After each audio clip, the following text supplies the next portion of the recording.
tuna vijana 19 katika stadi tofauti na kutoka kwenye vyuo mbalimbali vya VETA ambao wanashiriki kwenye haya mashindano.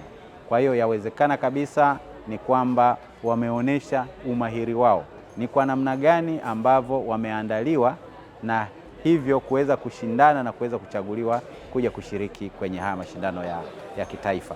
Na sisi tunawatakia kila laheri kwenye haya mashindano ya kitaifa, tunawaombea na tunawahamasisha kwamba washiriki kwa umakini, ikiwezekana waibuke washindi tena.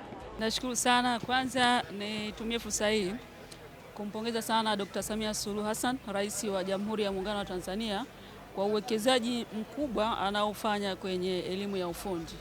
Kwa hiyo tunawapongeza VETA. Tumeona vitu ambavyo wanazalisha ni vitu halisi ambavyo vinatumika majumbani, vinaweza kwenda kutumika kwenye viwanda, vinaweza kutumika kufundishia vyuoni, vinaweza kutumika katika mazingira mbalimbali ambayo bado yanaenda kuokoa muda, yanaenda kuokoa fedha na kusaidia katika mchakato wa kufika malengo ya Dira ya Maendeleo ya Taifa 2050.